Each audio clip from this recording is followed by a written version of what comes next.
please welcome Raj Bhatia and Ty Bowie to the stage.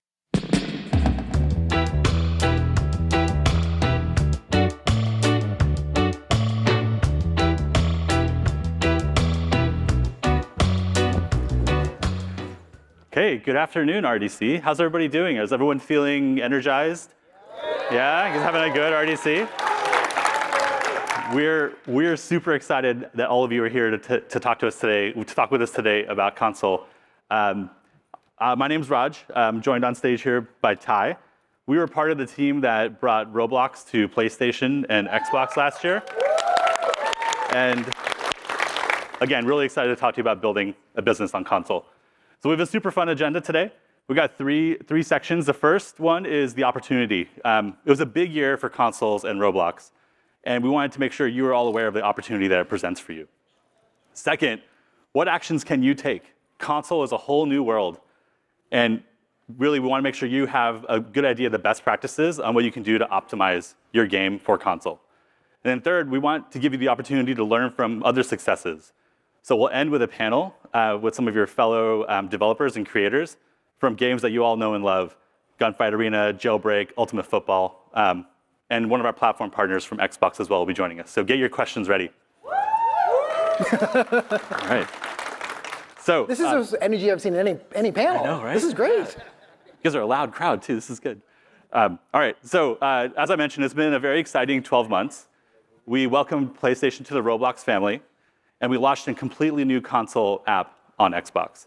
And I just want to take a moment here. We've got friends from Xbox and PlayStation in the audience, and as a community, they were great partners. Just wanted to take a moment to celebrate them. So if all of you can cheer for them for a second, they did a bunch for us.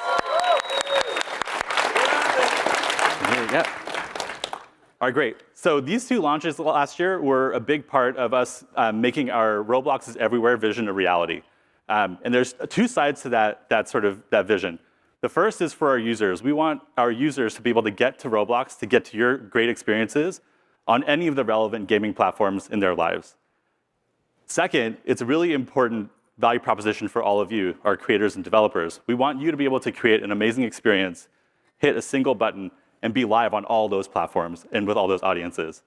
And last year with the console and VR launch, we essentially got to that status on all of those major platforms. So it's been an amazing year.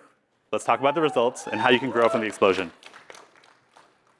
So last year we launched PlayStation in October, and adoption's been amazing. Ty and I and others were huddled around monitors, looking at feedback coming in, figuring out what bug fixes we could send out right away as that sort of explosion was happening. And we were blown away by the results. During launch week, Roblox became the third most played title on PlayStation. And it wasn't just the launch. We didn't pop and drop or anything like that. A year in, we're still in the top 5 most played titles. And then not just on PlayStation, but over on Xbox, we launched a universal app. And after PlayStation launched, we saw something that we weren't expecting at all. We saw Xbox starting to take off on growth as well. And one thing that we noticed there was friends on Xbox were finding their friends on PlayStation. And friends on PlayStation were finding their friends on Xbox. And they were co-experiencing together. And it was clear that we'd unlocked this latent need that people have. They just want to play with their friends. It doesn't matter where they are. And they want to be able to play across platform. And as we just talked about with the Roblox is Everywhere vision, Roblox is set up to take advantage of that platform agnostic social network and cross-platform play.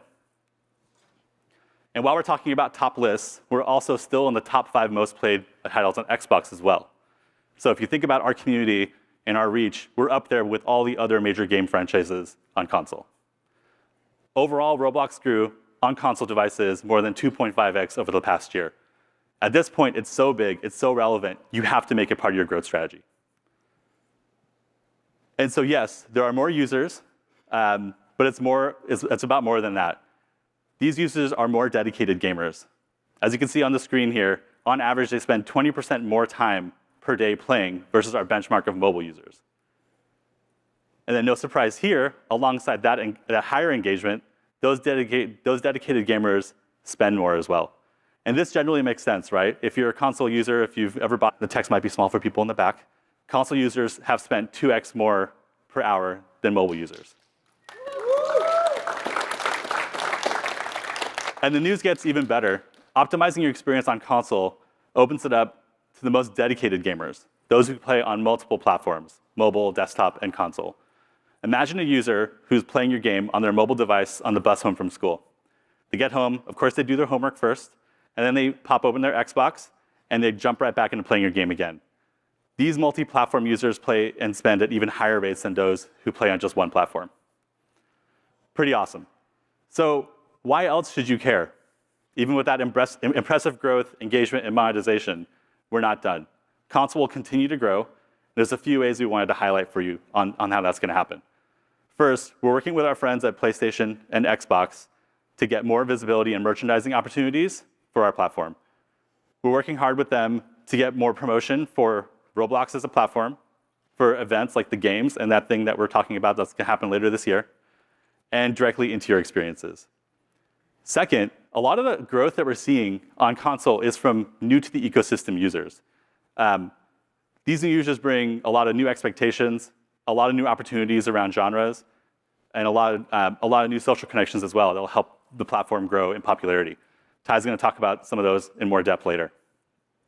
And then third, on international, PlayStation is super strong in international markets, as an example.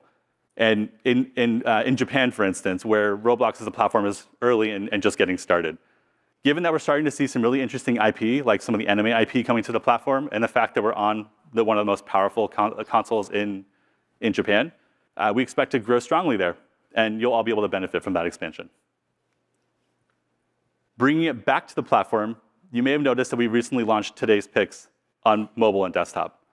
We're working, I'm happy to say that we're also working on bringing this to console as well, where we'll have curated lists of the best experiences for the console audience. So of course, the obvious question that pops up from this is, what makes a great console experience? What can I do to make my my game sing on console? I'm glad you asked. My friend Ty here has all the answers, and he's going to tell you all about it.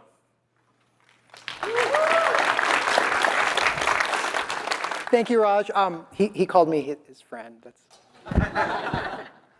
so warm to write. No, this is the most energetic I've seen in a session. I think it's the caffeine, I imagine. Thank you for joining us. Quick, again, side note, I ad-lib. They said, don't wear the hat. If you guys know me, the hat's part of the brand. I have to wear the hat. They said, wear the Roblox shirt. This is my favorite pie chart-themed character. So, no, we're going to talk about how to optimize for console. So we generally will be pretty fluid about how we pick which games to promote on today's picks. But we do know of some of the best practices for console games, and we're going to share those with you today. Later on, as Raj mentioned, we're bringing out some devs who have some successful titles for Roblox on console, and you can throw your questions at them as well. Now, there are a lot of ways to optimize your game. We talk a lot about them generally. Most of these work on every platform, so really tight game loops, daily retention incentives, great graphics, performance. We have whole sessions on that. Today, we're going to talk about three things that are more specific to console. So genres, which category your game is in, gameplay, console users want deeper gameplay, and then design specifically for the hardware. So first, we're going to jump into genres. Not a lot of surprises here if you guys play on console. These are the most popular genres on console. So first, shooters. Half of the top 10 most played titles on Xbox are shooters, like, for instance, Call of Duty. You've all heard of it. It's amazing. Console users want that. Right after that in popularity is sports. Actually, if you attended the international session just before lunch, they also mentioned sports is something that internationally people are looking for. Soccer and basketball are the most popular. So for instance, EA Sports has a very popular title. NBA 2K, my son will not put that down. He plays that incessantly. We're looking for those as well on console. And the last most popular category, action.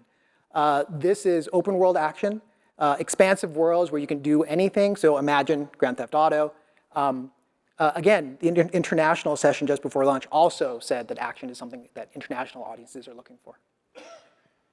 So think about bringing experiences that users are actually looking for on console, bringing them to console, and you'll find success there. Now, there are examples from Roblox as well, and we have the panelists here who can speak to them. So for instance, Gunfight Arena is a shooter. Ultimate Football is an incredible game. I love it. That's obviously in the sports category. And Jailbreak is basically our Grand Theft Auto, though not as spicy. So what can you do about this? If you have an experience in one of these categories, optimize them for console. Right? Don't just bring over the mobile device, the mobile version. Actually put some effort into it, and we'll talk about the details of that in a bit. If you're dreaming up a new experience, consider these genres, both for console and, as I mentioned, for international as well. We have templates in Studio for all of these categories that will help you get kickstarted in your development experience. OK, that was genres. Now we're going to go into gameplay. So you know, of course, firing up your PlayStation is very different than pulling out your phone. Right? You pull out your phone, maybe you're waiting for your Uber, you're waiting for lunch, you play for a few minutes, you get back out.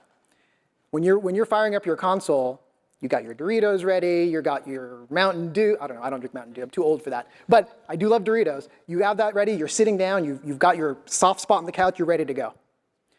So we see that behavior. We don't track the Dorito behavior, I don't think. But we do see the increased session time. So in fact, console users spend 50% more time per session than mobile users.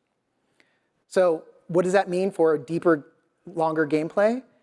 Is optimizing for that longer experience. So for mobile, you're optimizing to bring them back in for re-engagement.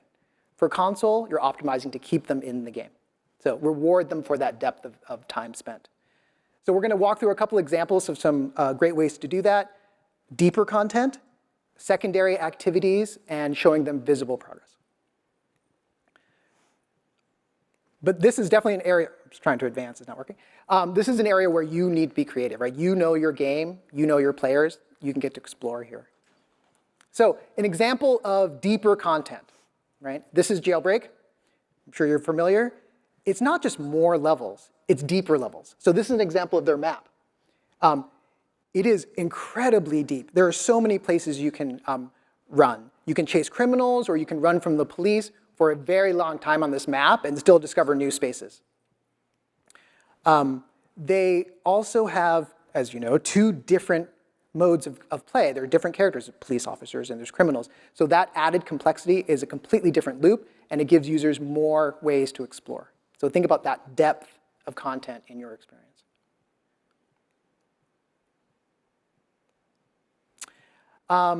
So an example of secondary activities. This is from Ultimate Football. Obviously, the main game loop is about playing football. But this is a screen of how to customize your player and customize the uniform and customize the actions and animations. This is very common in AAA titles. And it helps the user stay in the game when they're trying to take a break, let's say, from the main game loop. But it's not just about that deeper engagement. In this example, this is an alternate form of monetization, right? You can actually buy the cosmetics here. And it's a completely different kind of game loop, which attracts a different kind of audience, right? There might be some who would enjoy doing this versus playing football directly. But a great example of secondary activities. And this is an example of visible progress from Ultimate Football. You can see the progress that they show in the upper left here of different ways that you can progress in your play. You guys know that this is important. You play games, you've seen this progress, you design games, you build this progress in. One thing I wanted to add, one thing to think about as you're designing this, is how long does it take to complete these kinds of progresses, these steps in the progress. Shorter goals may take 10 minutes, perfect for a mobile user. Get in, play a little bit, get out, come back and finish another goal. Longer goals may take an hour, 2 hours, days even, but that gives them a very long, strong sense of accomplishment for that deeper gameplay. And that's perfect for console.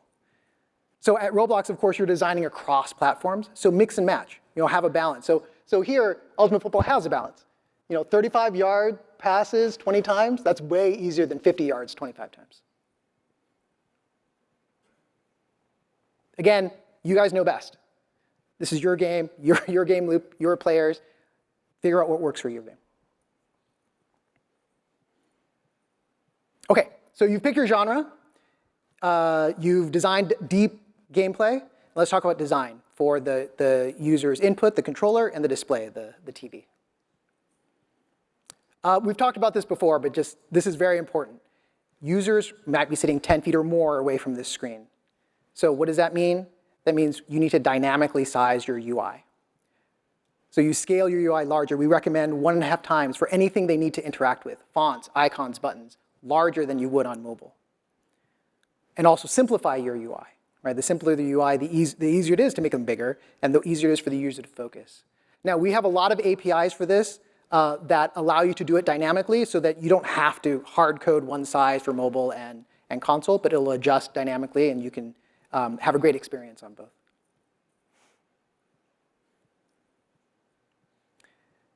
So, great example, Ultimate Football. Again, I bet you guys in the back can see all those icons in the lower right. Very large icons, very large buttons. Easy to navigate.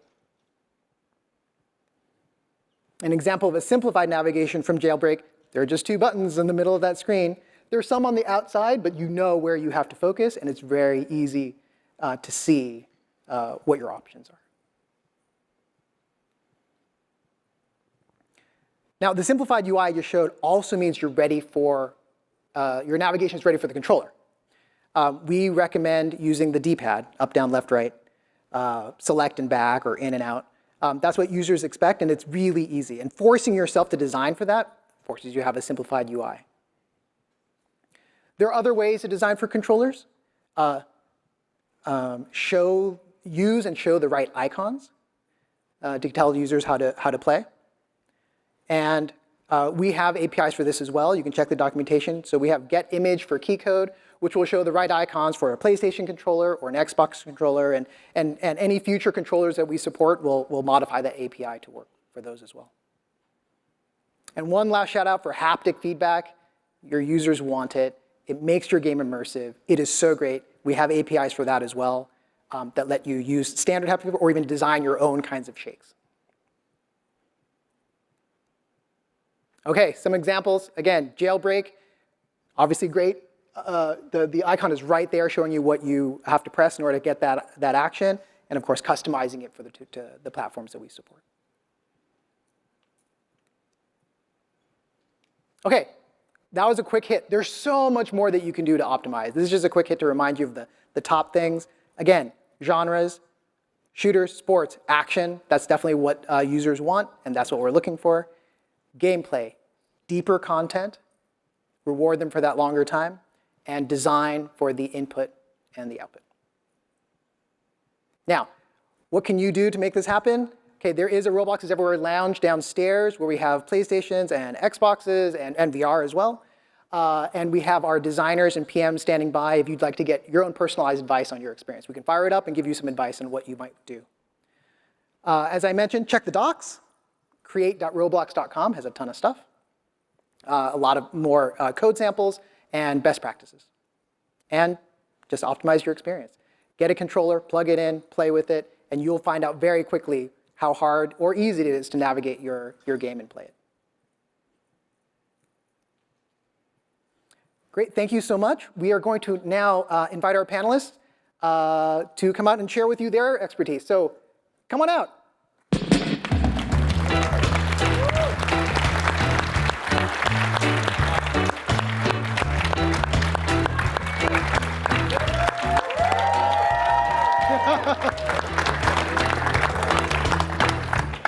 So we have, from left to right, we have Jansen Madsen, Jandel.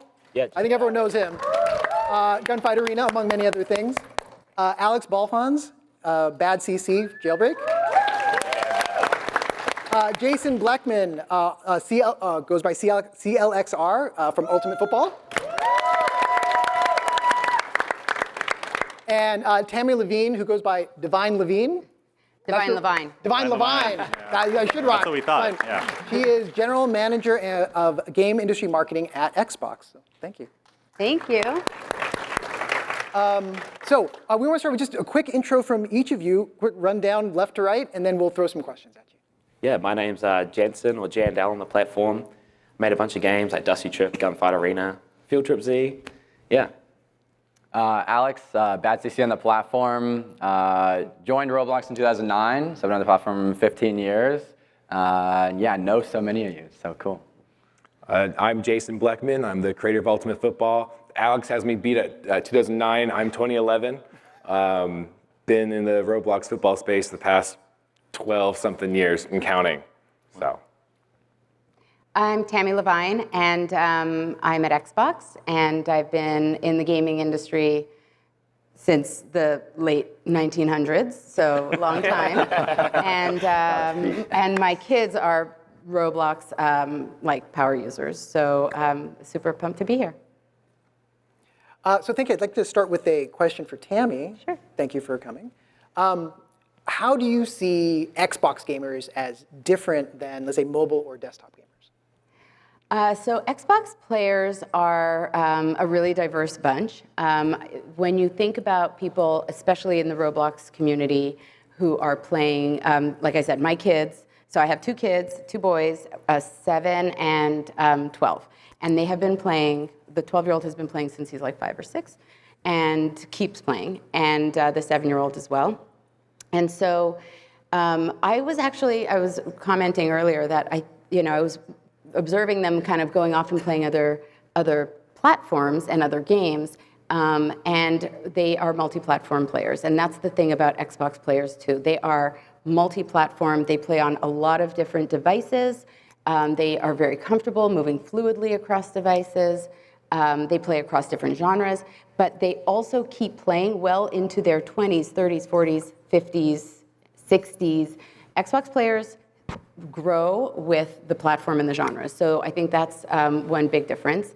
And they also, they spend a lot, they play a lot, they engage a lot. And if you are familiar with Xbox, we have a subscription called Game Pass.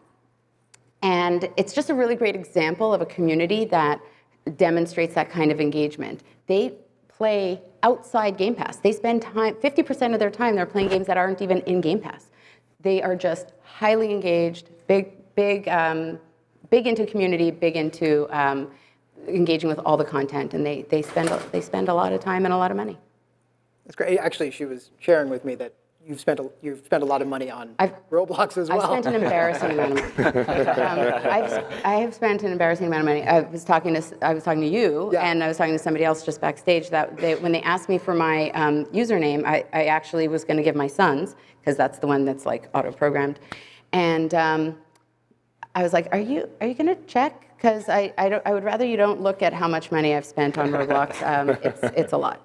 I appreciate you paying my salaries. But the truth is, as a parent and a parent of gaming kids, they play on Xbox too, and they play on PC, and they play on iPad and on their phone. Like they play games everywhere, and I see how they move back and forth, and how they continue to grow in the ecosystem. Thank you. Thank you. Great. So I had a question for Jansen, and maybe before we jump in, I love all the games. I do want to follow up with you. I tend to have a hard time getting the wheel on the Jeep, like in Dusty Trip. It's like I get it eventually, but it's not easy. Anyway, Gunfight Arena works really well on console. How did you optimize the game once the Roblox app went live on Xbox or PlayStation? Yeah, I think the first great piece of advice, taken straight from Colin, is like get an Xbox or get a PlayStation and actually play your game on those devices. We've done a ton of stuff to sort of bridge the gap between skill differences between a console gamer and a desktop gamer, or even a mobile gamer. For example, like we have aim assist, and for console players it's turned up a little bit more. For mobile players it's turned down a little bit less. So that's the sort of thing that we approach with Gunfight Arena, like how we think about optimizing the game for those platforms. Yeah, that's awesome. And just to follow up on aim assist, right? I feel like you hear about skill differences or advantages or disadvantages that people have based on the gaming hardware that they're using, right? Whether it be performance or controls. How do you kind of handle that perception amongst your users on different platforms on a feature like aim assist being unfair? Yeah, so like first up, like if a console gamer like joins and they're not joining a friend, they'll get like teleported to like a lobby of other console gamers. Okay. So everyone's sort of on a level playing field. And yeah, I guess it's something you just have to deal with. Like our game is not super competitive. It's a little bit more lighthearted, a little bit more like a casual shooter. So I think we kind of get away with it. But I guess if you're making something a bit more competitive, you might want to, make sure it's a real even playing field. Awesome, thanks. So question for Alex. Jailbreak, we showed a lot of examples here of how jailbreak works well on console. How do you make sure that what you're making works well? Yeah, good question. Yeah, it took us some time. It wasn't always that way. Yeah, look, I play some console games. I've got an Xbox controller. But at the end of the day, like, what do I know about Xbox games, right? So I think the biggest benefit was like finding console native players that like really truly play only on console. They know the input schemes. They've played hundreds of games. They can pattern match. And working with them and making sure that we actually are implementing things that they're used to, that they expect when they come and join Jailbreak and play for the first time. Yeah. Yeah. And so how did you, or what advice do you have for them to find these console native players to test for you? Yeah. That's the beauty of Roblox. The developers in the community are so closely intertwined. We have a great QA team. We have like a dozen people that really routinely test Jailbreak, and every update I'll get a spreadsheet with like 100 bugs. Especially shout out to Battle Guy, who's our like Xbox native tester. He's awesome. He's always pushing me to make the game more Xbox native. And yeah, just seek out from your community, because like they're the ones that really love the game and really play the game, and find some people that are Xbox native, console native, and play tons of other games on platform, off platform. We've found that they're really happy to help because they want the game to feel good for themselves. So yeah, find those people. It's easy on Roblox. That seems to be a common theme in RDC. It's like the community is strong. Keep on leaning on that community, and they'll take care of you. Yeah. Can I add something? Yeah. The point about the controller and the control scheme, so you can't I want to just underline, and you can't overstate how important that experience is and how comfortable it needs to feel. So I think sometimes devs feel like, oh, I need to create a control scheme, and like you really don't. Yeah. You can copy an existing, if it's like for whatever genre you're building for, there is a control scheme out there, and people are used to a certain thing. Yep. Just roll with it. Like you don't need to reinvent things. You don't need to reinvent the wheel, because the most important thing is feeling really comfortable. And if you can get people to understand the control scheme built in straight away, you're already like off to the races.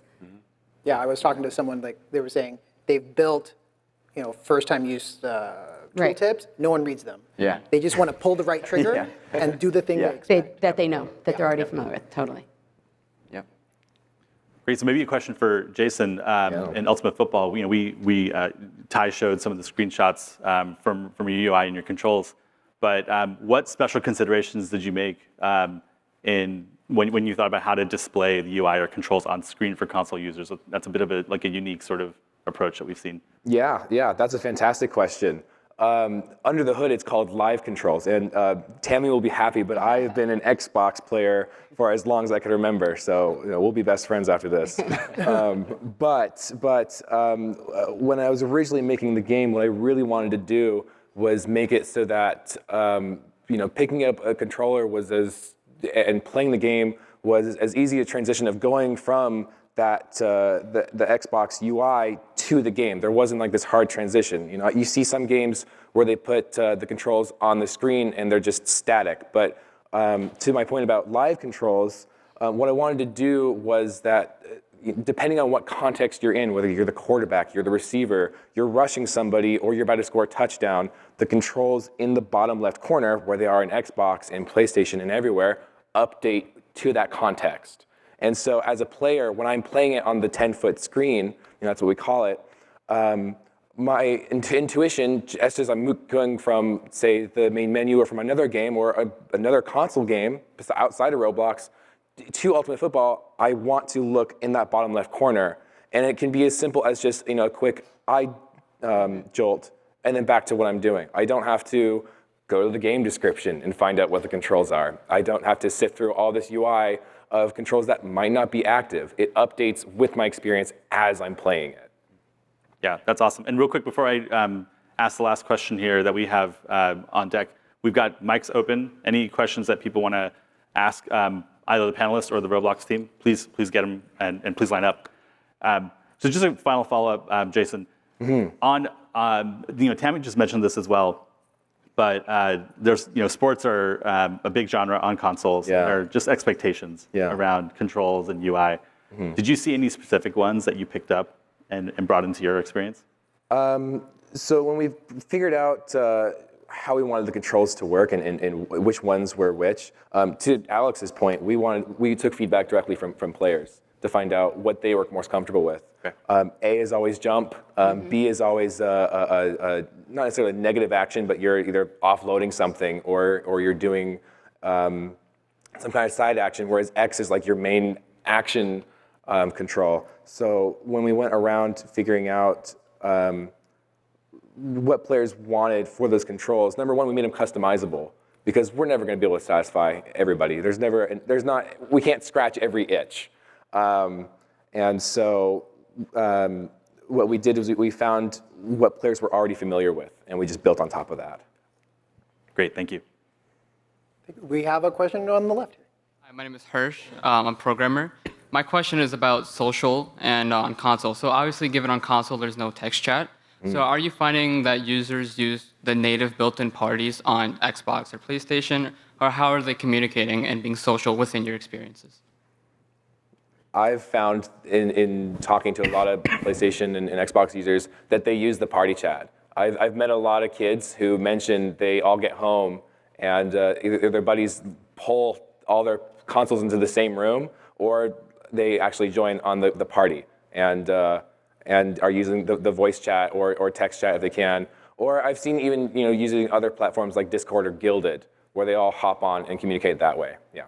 Yeah. Or I feel like it's very classic on console to have the kind of radial button where you you maybe have this in Gunfight, where it's like this is the intention I'm going to make. Like I'm going over here, or like I'm capturing this point. Yeah. That's very classic on console. Yeah, I was going to say the same thing. Yeah, like, it doesn't have to be like actually communicating. It can be an emote or anything like that. Yeah. Thank you for the question. We have time. I don't mind sitting here in silence. Okay, while you guys think, I'm actually going to throw a question to Jason. Okay. A quick question for you.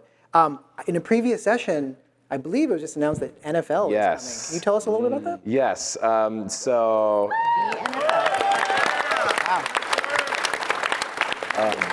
yeah, I've been working in the Roblox football space for the past 10 years. I know it says Cloudburst Interactive up there, but I got to give a shout out to everybody at the Voldex company. I mean, you guys have been fantastic, and it wouldn't have been without them that we would have gotten the NFL into the game. And I think what's awesome about that is it really legitimizes the game. It's not just another football game on the platform. It brings an actual league, a really big brand to a football game and gives it legitimacy. It's going to let it grow. It's going to bring a lot of brands. It's going to be fantastic for not only the game, but just everybody that wants to participate in it. And I've already talked to some people at RDC who have said, "Oh, now you have my favorite team. I'm going to start playing your game."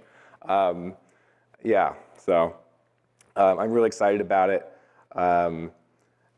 If you guys have any ideas that you want in the football game, you please let me know. I would love to put them in there. Focus group right here. Yeah. We'll have a side chat about that. Yeah, it'll be fun. I think we got another question over here. Go ahead.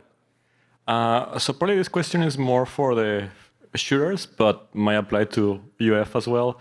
Sure. What's up with the auto aim in console? Do you use that at all? Like, they have any easy aiming because they are using a controller, or you just leave the game as it is? Sorry, what was the question? Do you have auto aim in the game? Oh yeah, we have auto aim in Gunfight Arena for console users. And do you ever consider like mixing players between console and mobile? Yeah, we usually try to put mobile and console players in the same game. Okay, interesting. Thank you. Thank you. Thanks. We've got just a few seconds left, I think. Maybe we'll turn it around for a second and put Ty and I in the hot seat. Oh, I'm sorry. We have another question there. Please go ahead. Yeah, my name is Josh, Planet Caravan, and while working on Driving Empire, one of the things I was tasked with was improving and supporting console. And I found that once I did that, the immersion and everything was completely different than playing on PC and mobile. So is there any way to incentivize like your existing player base to try out your feature or your game on console? Like, is there any like tips or tricks to be able to do that? I think it depends on the mechanics of the game. Some games feel really, really good when you have a controller in your hands, and other ones feel better when you're tapping on a screen. So I think it depends on the context of what the game is, and also how you have it set up. And players, what I've actually noticed, in fact, is that players don't only play on console. They play on mobile, but they play on mobile with controllers. And so I think if you can get like a mobile player or a PC player to play with a controller, then that you have a much better chance of getting them to play on an actual console, and then also getting their friends who maybe don't have a PC, who maybe don't have a phone, if you're young enough for that, to really transition them to playing in a different atmosphere on the game. Yeah. All right, thank you.